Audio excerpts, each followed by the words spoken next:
la parole de Dieu, c'est celle-là qu'il nous faut à tout moment parce que c'est l'épée de l'esprit. Amen. L'esprit, c'est la parole de Dieu. Et je vais nous entretenir avec un thème que j'ai intitulé l'intercession. Amen.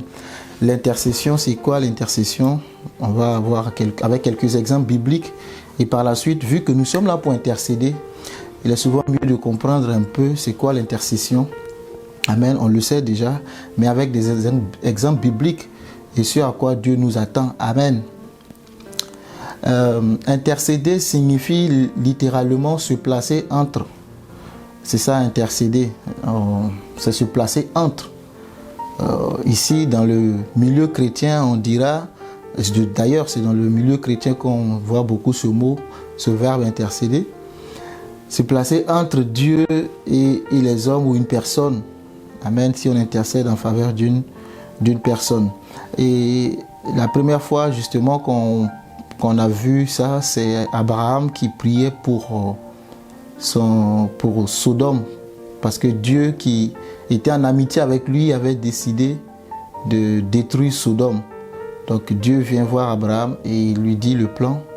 Et Abraham va commencer à intercéder pour Sodome en disant à Dieu, est-ce que si tu trouves des justes dans cette ville, est-ce que tu détruirais le juste avec l'injuste?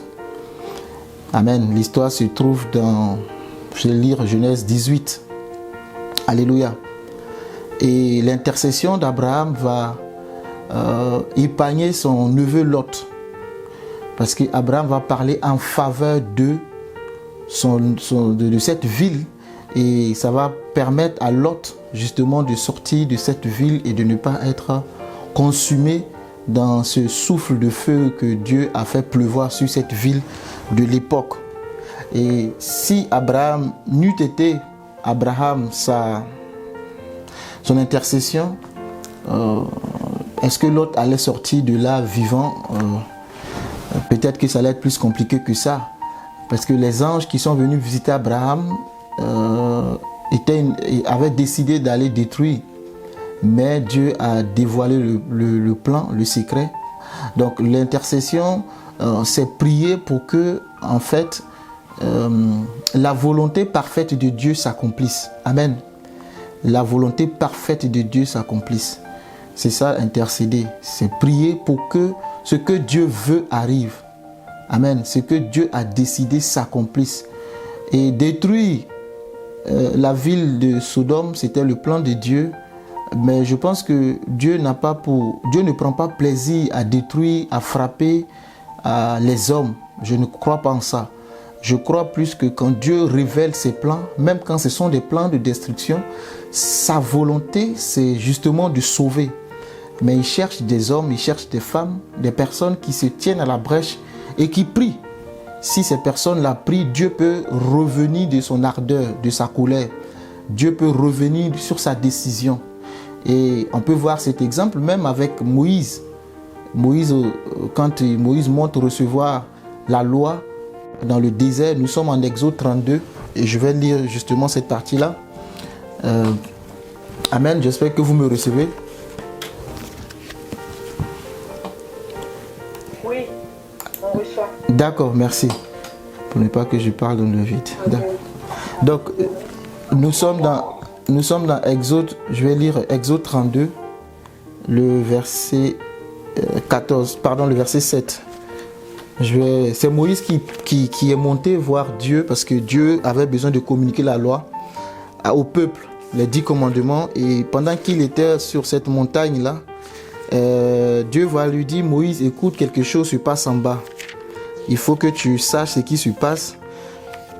Le peuple que tu as laissé en bas s'est fait un veau d'or et le peuple est rentré dans l'idolâtrie. Ils sont en train d'adorer ce veau d'or-là. Donc, pendant que moi, j'avais décidé d'écrire la loi pour le conduire, voilà même que ce peuple a commencé à faire ce qui est interdit, ce que je ne veux pas. Amen. Ce peuple est rentré dans l'idolâtrie. Le jour où la loi de Moïse est née, c'est ce jour-là même que l'histoire va plus se compliquer pour eux. Mais j'ai aimé l'attitude de Moïse, la réaction de Moïse quand il a appris que le peuple avait désobéi et que Dieu a dit qu'il allait frapper. Donc, Dieu a dit qu'il va détruire le peuple. Il l'a dit à Moïse. Donc, je vais lire à partir du verset 7. L'Éternel dit à Moïse, va, descends, car ton peuple, vous voyez, il dit à Moïse, car ton peuple que tu as fait sortir du pays d'Égypte s'est corrompu. Verset 8, ils se sont promptement écartés de la voie que je leur avais prescrite. Ils se sont fait un veau en fonte. Ils se sont prosternés devant lui. Ils lui ont offert des sacrifices. Ils lui ont dit, Israël, voici ton Dieu qui t'a fait sortir du pays d'Égypte. Ah, c'était grave pour Dieu parce qu'ils ont remplacé Dieu par ce veau d'or. Ils ont même dit, Israël, voici ton Dieu qui t'a fait sortir d'Égypte. C'est très grave. Alors que quand ils traversaient l'eau, on n'a pas vu le veau d'or. On a vu Dieu qui a ouvert la mer. Donc, ils ont mis Dieu dans une irritation, incroyable. Dieu nous a fait du bien et on n'est pas reconnaissant. On attribue. En tant qu'homme même, si tu fais du bien à quelqu'un et puis la personne ne reconnaît pas et puis elle attribue ce bien à une autre personne, je pense que quelque part ça va te toucher. Amen. Dieu les a sauvés, délivrés et eux ils trouvent que c'est le veau d'or. Le veau d'or qui n'a pas qui ne parle pas, qu'il faut soulever, qui n'a pas de pied. C'est lui qui les a fait sortir d'Égypte. Donc Dieu décide en disant à Moïse que vois ce que ce peuple est. Ce peuple a au cou raide. Au verset 10, maintenant laisse-moi, ma colère va s'enflammer contre eux, je les consumerai, mais je ferai de toi une grande nation. Laisse-moi aller détruire le peuple, parce que ça c'est aller trop loin. Dans le désert, il y a eu des choses, mais cette fois-ci, c'est aller trop loin. Cette fois-ci, je décide de détruire le peuple. Je vais consumer le peuple. Et je ferai une autre nation. Dieu dit à Moïse, je ferai une autre nation. Moïse aurait dû être dans la joie, peut-être, je ne sais pas, s'il pensait qu'à lui seul. Mais non, Moïse n'a pas pensé à lui seul. Moïse a pensé, non, même pas au peuple, seulement, mais Moïse a pensé à Dieu. Et on va lire ce que Moïse a dit. Verset 11, Moïse implora l'Éternel, son Dieu, et dit, pourquoi, ô Dieu, ta colère s'enflammerait-elle contre ton peuple, que tu as fait sortir du pays d'Égypte par une grande puissance et par une main forte? Pourquoi les Égyptiens diraient-ils, c'est pour leur malheur qu'il les a fait sortir? C'est pour les tuer dans les montagnes et pour les exterminer de dessus la terre. Reviens donc de l'ardeur de ta colère et répands-toi du mal que tu veux faire à ce peuple. Que tu veux faire à ton peuple, pardon. Dieu a dit à Moïse, c'est ton peuple qui est en train de pécher en bas. Moïse ramène la balle dans le camp de Dieu disant, c'est ton peuple. Mais dans la requête de Moïse, Moïse met l'accent sur la gloire de Dieu. Quand vous lisez, Moïse dit que si tu les détruis, les Égyptiens qui sont restés, ceux qui ne sont pas morts dans l'eau, les autres peuples, que diront-ils? Ils diront que en fait leur Dieu est un Dieu méchant. C'est un Dieu qui tue les gens. Il les a délivrés de nos mains. Il les a fait traverser dans le désert pour mieux les sacrifier dans le désert.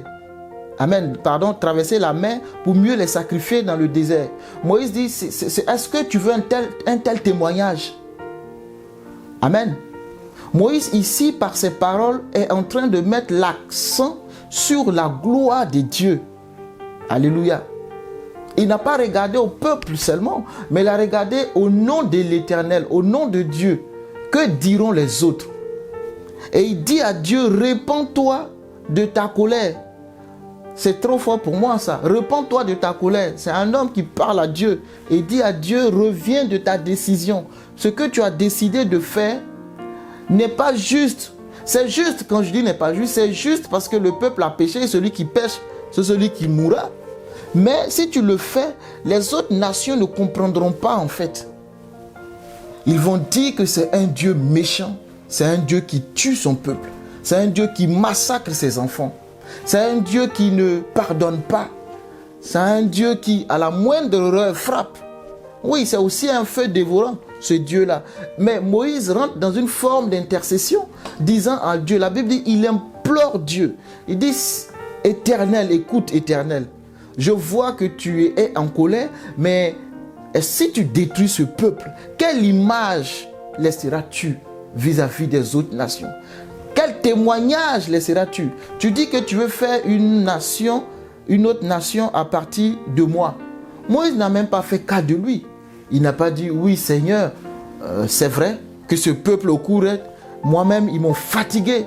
Ils m'ont beaucoup fatigué, ce peuple. Je suis fatigué d'eux, je suis las de ce peuple-là. Finissons-en une fois pour de bon. Détruis ce peuple et tu vas refaire l'histoire avec moi. J'aurai des enfants, une descendance. Et ainsi, on va réécrire notre belle histoire d'amour. Moïse n'a pas regardé à son intérêt. Moïse a d'abord regardé à l'intérêt de Dieu. Et ensuite, Moïse a regardé à l'intérêt du peuple. Et c'est ça l'intercession. L'intercession, c'est de regarder d'abord l'intérêt de Dieu. De regarder d'abord la gloire de l'Éternel. De tout ce que nous faisons. C'est d'abord la gloire pour Dieu. Tout a été créé par lui et pour lui. Amen. Selon Colossiens chapitre 1. Tout a été créé par lui et pour lui. Donc tout ce que nous faisons, c'est pour la gloire de Dieu. Et l'intercession de Moïse, justement, c'est pour que le nom de Dieu soit est-ce que blanchi? Le nom de Dieu est déjà blanchi, mais je me place surtout du côté des autres nations, des nations étrangères. Amen. Qui n'ont pas de relation avec ce Dieu-là. Quand ils vont l'apprendre, que diront? Est-ce que Dieu est méchant? Non. Mais l'intercession de Moïse va faire que Dieu va revenir sur sa décision. Alléluia.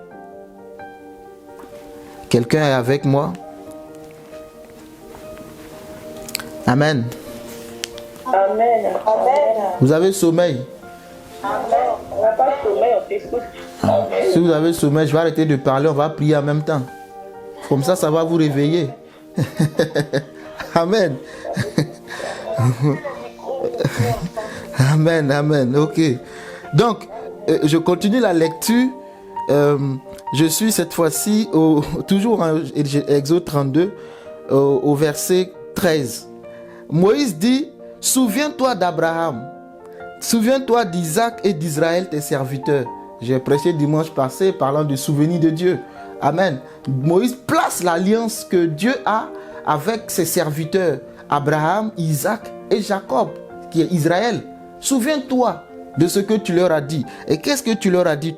Tu as dit quelque chose, Seigneur. Donc il faut te souvenir de cela. Il ne faut pas oublier ce que tu as dit. Souviens-toi. Souviens-toi de tes serviteurs auxquels tu as dit en jurant par toi-même. Là, c'est fort. Je multiplierai votre postérité comme les étoiles du ciel. Je donnerai à vos descendants tout ce pays dont j'ai parlé et ils le posséderont à jamais. Mais Moïse, écoute, Dieu a dit qu'il va refaire l'histoire avec toi. Pourquoi est-ce que tu parles d'Abraham, d'Isaac et de Jacob? Mais vous savez, comme je l'ai dit déjà, que l'intercession, c'est pour la gloire de Dieu. Et Moïse ne cherche pas, lui, sa gloire. Il dit, mais écoute, moi, je me rappelle d'une parole. Je connais bien cette parole. Tu l'as relâchée sur la vie d'Abraham et sur celle de son fils Isaac et de son petit-fils Jacob. Que tu vas multiplier leur descendance. Tu n'as pas dit que tu vas multiplier la descendance de Moïse. Bien vrai que j'en fasse partie, mais c'est la descendance d'Abraham, d'Isaac et de Jacob. Donc il faut que ce nom soit perpétué. Il ne faut pas qu'on dise le peuple de Moïse. Non, c'est le peuple d'Israël. Alléluia. Dieu veut que le nom d'Israël soit devenu le peuple de Moïse. Non, non. Moïse dit, ce n'est pas mon peuple, c'est ton peuple. Il a dit ça à Dieu et c'est le nom d'Abraham, d'Isaac et d'Israël qui doit continuer dans la suite des temps. Pas mon nom. À perpétuité, c'est ce que tu as dit. Et donc, reviens de ta colère. Réponds-toi. Je ne sais pas quelle lecture vous faites, mais c'est fort. Dis à Dieu, réponds-toi. Reviens du chemin dans lequel tu es entré dans la colère. Non, c'est pas ce qu'il faut faire. Alléluia. Souviens-toi de ces serviteurs-là. Et au verset 14, ce verset qui La Bible dit, et l'Éternel se repentit du mal qu'il avait déclaré de vouloir faire, à son peuple.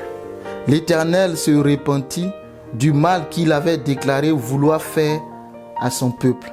Et l'Éternel se repentit du mal qu'il avait déclaré vouloir faire à son peuple. Qu'est-ce qu'on comprend ici? C'est que là, la destruction qui était arrêtée par Dieu n'était pas sa volonté parfaite.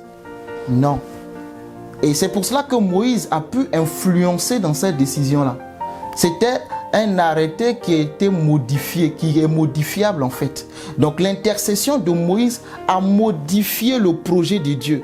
Là, ce n'est pas la volonté parfaite de Dieu, non. La volonté parfaite de Dieu, c'est que tous parviennent à la connaissance de Christ et soient sauvés. Ce n'est pas de détruire, ça c'est pas la volonté parfaite de Dieu. Et même c'est pour cela qu'il dira que si le méchant, je te dis d'aller dire au méchant de se convertir et que tu ne le fais pas, s'il meurt, je te demanderai son sang. Mais si tu lui dis, mais qu'il meurt, tes mains sont lavées en fait. Donc, même pour le méchant, Dieu, son but, son objectif, ce n'est pas qu'il périsse. Non. Dieu n'a pas la même vision que nous souvent. Quand Jean et Jacques ont demandé à envoyer le feu pour détruire la Samarie, Jésus a dit, vous ne savez pas de quel esprit vous êtes animés. Moi, je ne suis pas venu pour perdre, je suis venu pour sauver. Amen. Mais eux qui se disaient, qui sont les apôtres de Dieu, se sont dit, si nous sommes refusés en Samarie, autant finir avec eux. Mais Dieu n'est pas là pour finir avec les hommes. Dieu est là pour sauver les hommes. Alléluia. Ça, c'est le plan parfait de Dieu. C'est que tous soient sauvés. Mais la destruction qui est arrivée en cours de chemin n'est pas sa volonté parfaite. Non, non, non. Et Dieu s'est repenti. La Bible dit que l'Éternel se repentit du mal parce qu'il y a un homme qui a intercédé. Il y a un homme qui a prié. Alléluia. Il y a un homme qui a prié.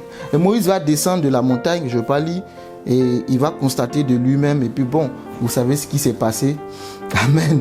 Il va constater de lui-même. C'est-à-dire, quand il était dans la présence de Dieu, il n'avait pas encore réalisé la gravité. Donc quand il est descendu, poussé, animé de la colère, il va briser les tables. Et bon, il va retourner encore à la montagne pour recevoir de nouveau les commandements. Amen. Vous voyez que l'intercession est très, très, très importante. Il faut qu'il y ait des personnes qui intercèdent. Et quand on intercède pour les autres, pour le prochain. On prie pour que le plan parfait de Dieu, je précise, on prie pour que le plan parfait de Dieu s'accomplisse. Parce que Dieu révèle sa volonté. Et nous prions pour que cette volonté parfaite arrive. Dans le cas d'Abraham, Dieu, si Abraham était allé jusqu'au bout, même demander un juste, peut-être que Dieu n'allait pas détruire, je ne sais pas. Mais Dieu, en tout cas, a accepté d'écouter Abraham, ce qui n'est pas plus mal. Parce que Abraham, en parlant, a pu épargner au moins Lot et sa famille.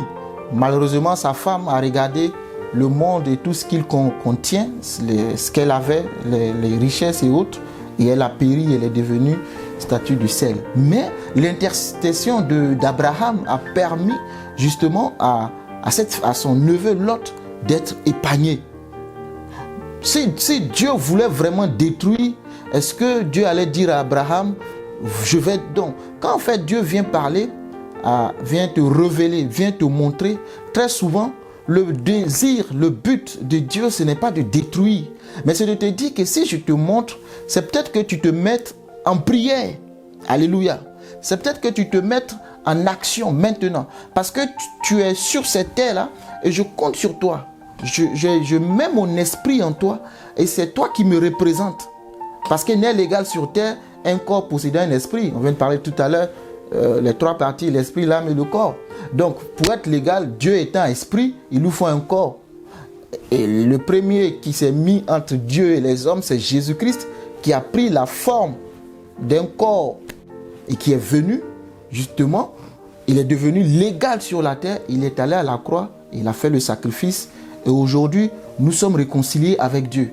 Et la Bible continue d'ailleurs pour dire que Jésus-Christ intercède, même jusqu'à présent, il continue d'intercéder pour nous. Amen.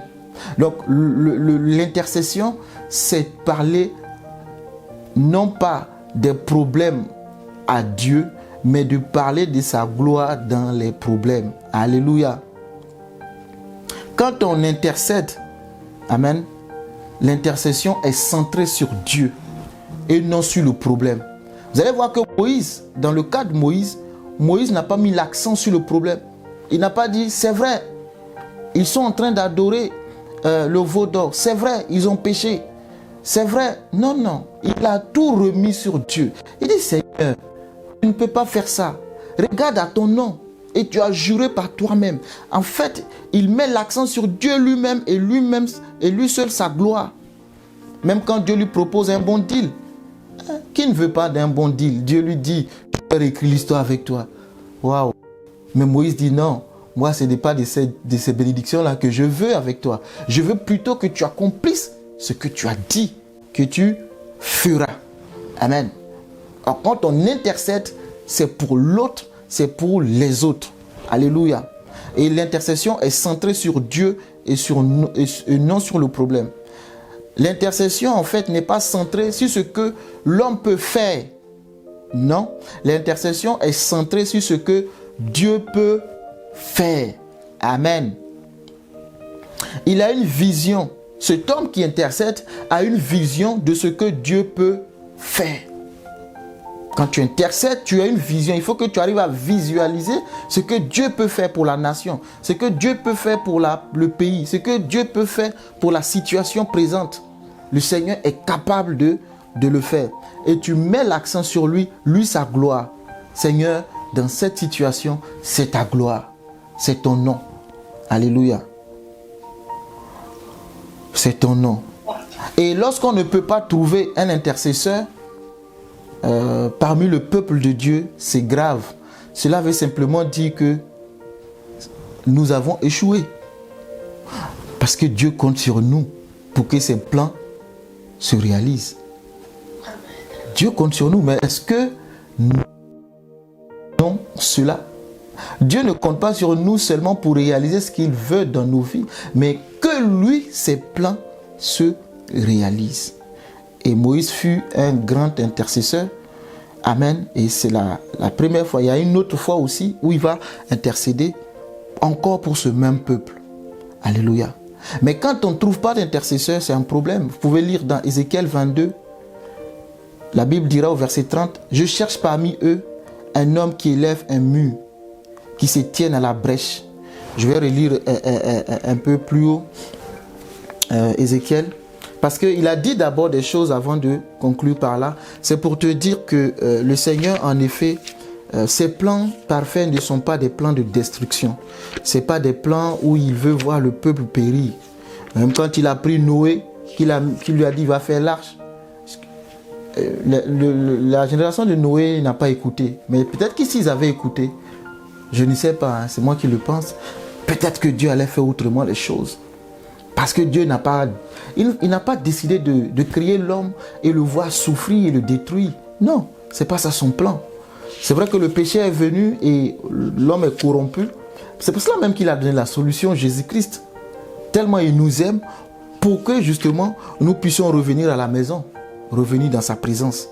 Donc dans Ézéchiel 22, attends, je trouve rapidement. Je voulais lire à partir de 30, mais je vais remonter un peu plus haut. Ézéchiel 22, verset 29. Le peuple du pays se livre à la violence, commet des rapines, opprime le malheureux et l'indigent, foule l'étranger contre toute justice. Je cherche parmi eux, voyez, je cherche parmi ce peuple-là, le peuple qui se livre à la violence, ce peuple qui commet des rapines, ce peuple qui opprime le malheureux et l'indigent, ce peuple qui foule l'étranger contre toute justice. C'est-à-dire que l'injustice est dans ce peuple-là. Je ne cherche pas ailleurs, je cherche parmi ce peuple-là. Hein? Je cherche parmi eux un homme qui élève un mur, un homme qui se tienne à la brèche devant moi, en faveur du pays. Alléluia. Un homme qui se tienne à la brèche en faveur du pays. Afin que je ne détruise pas. Je veux détruire, mais je cherche un homme qui va se tenir à la brèche et qui va intercéder, qui va prier pour ce peuple. C'est quand même bizarre, hein? Dieu veut détruire, en même temps il cherche quelqu'un pour prier. Mais ne détruis pas. Mais Dieu a besoin de collaborer avec les hommes. Alléluia. Il a besoin de collaborer avec les hommes. Donc il cherche parmi ce peuple-là des hommes qui vont élever un mur et qui vont prier afin qu'ils ne détruisent pas. Mais il dit, mais je n'en trouve point. Je crois que ce n'est pas notre cas, au nom de Jésus. Je n'en trouve pas. Je cherche parmi le peuple. Voilà le monde qui est dans un désastre. Voilà le monde qui est en perdition. Les mœurs sont dessous des sages, je ne sais pas comment le dire, tout est renversé. Amen. On marche à contre-courant. On marche la tête en bas, les pieds en haut, comme des sorciers. Les sorciers marchent comme ça. La tête en bas, dans le monde invisible, les pieds en haut. Tout est renversé. Maintenant, je cherche des hommes pour prier. Seigneur, frappe. Seigneur, le Seigneur n'est pas là pour frapper. Seigneur, détruis. Seigneur, tu vois, frappe. Non. Le Seigneur n'est pas là pour frapper seulement. Il dit, je cherche des hommes pour prier, mais je n'en trouve point. Pourquoi il n'en trouve pas? Pas parce qu'il n'y a pas des hommes, mais parce que chacun est préoccupé à gérer ses affaires. Donc quand je regarde, il n'y a personne qui est occupé, qui est disponible pour mes affaires. Chacun est disposé pour ses affaires. Mais verset 31, je répandrai sur eux ma fureur, je les consumerai par le feu de ma colère, je ferai retomber leurs œuvres sur leur tête, dit le Seigneur l'Éternel. Parce que je n'ai pas trouvé quelqu'un qui intercède. Moi, je vais bien sauver, mais je n'ai trouvé personne. Alléluia.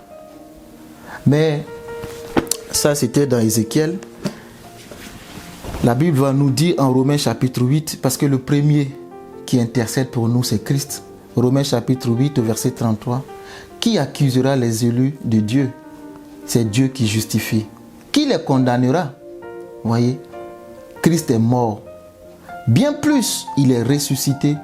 Il est à la droite de Dieu et il intercède pour nous. Seigneur, merci d'intercéder pour nous. Alléluia. Lui qui s'est mis entre Dieu et nous, même après sa résurrection, il continue d'intercéder pour nous. Parce que Jésus lui-même ne veut pas que son sacrifice, qu'il ne veut pas que quelqu'un manque à l'appel. Il a tout donné pour que l'humanité tout entière, Jean 3,16, Dieu a tant aimé le monde qu'il a donné son Fils unique. Afin que quiconque croit en lui ne périsse point. Donc Jésus s'attend à ce que tout le monde monte. On dira, mais il tarde à revenir.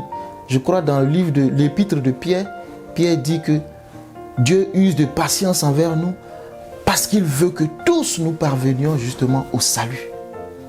Amen. Pas parce que Dieu ne peut pas frapper, mais Dieu, l'amour qu'il a pour nous, l'amour que Jésus a manifesté. Jésus, chaque fois, il dit, papa, encore un peu. Quand il veut sonner de la trompette, il dit, encore un peu. Encore un peu. Alléluia. C'est l'intercession de Jésus. Encore un peu. Ils vont monter. Ne t'inquiète pas, la gazelle est montée dans l'arche de Noé. Mais la tortue arrive avec son rythme, avec son élan. Donc encore un peu de patience pour la tortue. Elle finira par monter au nom de Jésus-Christ. Amen. Amen. Elle finira par monter. Chacun vient en son rythme. La tortue n'a pas la vitesse du léopard. Le lion n'a pas la vitesse de l'éléphant. Le lion va plus vite que l'éléphant. L'éléphant avec sa masse va monter. Mais tant que le dernier n'est pas monté, Noé ne peut pas fermer. Sinon Dieu ne peut pas fermer l'arche de Noé. Non, il faut que tous montent. Donc Dieu use de la patience. Pendant ce temps, il cherche des intercesseurs. Et après Christ, il y a le Saint-Esprit qui intercède. Toujours dans le même chapitre de Romains 8, on a deux qui intercèdent pour nous. Amen. Dans le même chapitre, c'est extraordinaire pour moi. La Bible dira au verset 26, de même aussi l'Esprit nous aide dans notre faiblesse, car nous ne savons pas ce qu'il convient de demander dans nos prières. Il ne dit pas que nous ne prions pas. Ah non. Il n'a pas dit que nous ne prions pas, mais nous ne savons pas ce qu'il convient de demander. Nous demandons, mais nous ne savons pas ce qu'il convient de demander. Saint-Esprit, merci d'être là pour nous et de nous aider à demander selon la volonté parfaite de Dieu. Nous ne savons pas ce qu'il convient de demander dans nos prières, mais l'Esprit lui-même intercède par des soupirs inexprimables, verset 27, et celui qui sonde les cœurs connaît quelle est la pensée de l'Esprit, parce que c'est selon Dieu qu'il intercède en faveur des saints.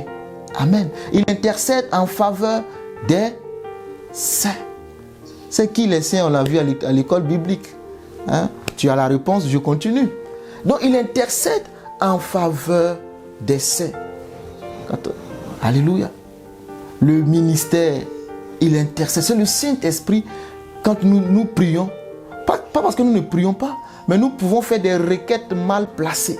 Le Saint-Esprit, quand il prend le contrôle, tu pries ce que Dieu veut. Il t'amène souvent à faire des prières que tu n'as pas préméditées.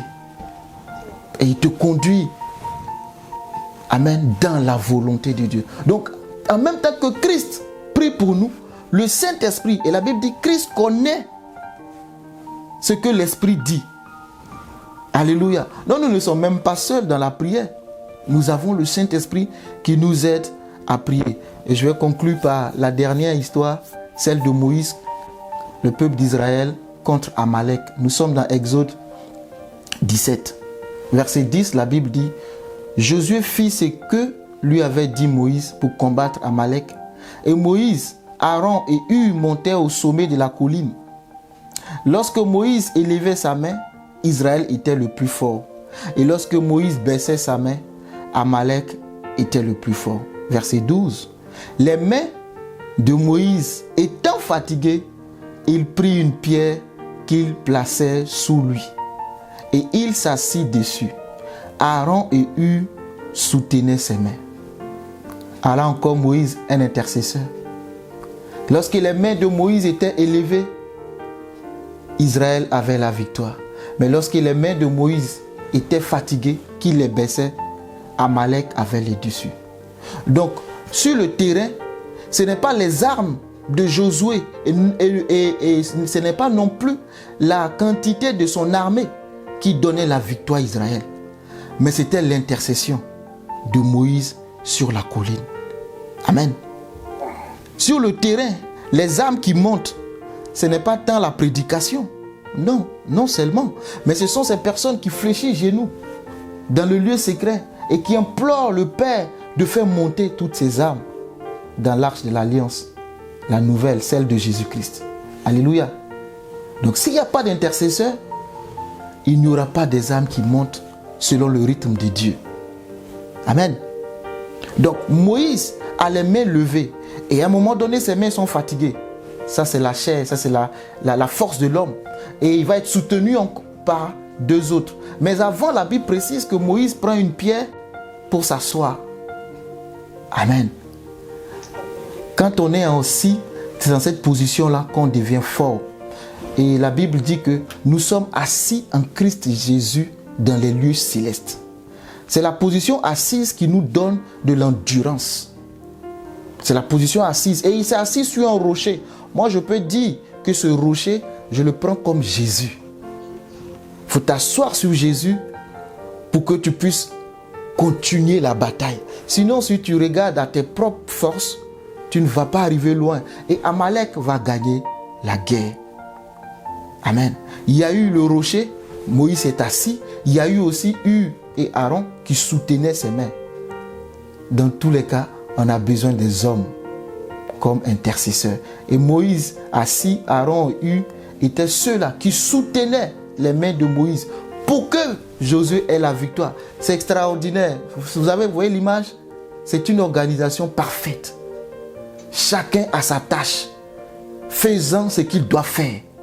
Moïse est assis, Aaron et Hur soutiennent les mains, Josué et l'armée contre Amalek et Israël crie la victoire. Que Dieu nous bénisse, amen, et que Dieu nous amène à entrer dans cette dimension de l'intercession, que nous voyons plus large et plus grand comme Christ voit, pour sauver les âmes en perdition. Amen. C'est la pensée que je voulais te communiquer. Amen. Dans tes prières, sois un intercesseur. Ne dis pas seulement à Dieu tes problèmes, mais dis à Dieu la gloire qu'il peut en tirer dans ses problèmes. Au nom de Jésus. Amen. Et je m'arrête là. Amen. Tu peux ouvrir ton micro et on va prier. Amen. Tu peux ouvrir ton micro. Mais je te laisse la parole par rapport à tout ce qui a été dit. Je ne sais pas si tu as quelque chose à dire. Mais nous allons prier. Nous sommes des intercesseurs. Et sans intercession, la volonté de Dieu ne s'accomplira pas. Il faut intercéder. Il faut intercéder. Il faut prier. Jésus lui-même a prié. Et il a prié. Jusqu'à la dernière heure, il a prié. Jusqu'à la croix, il a encore prié. Amen. Seigneur, merci. Nous allons prier.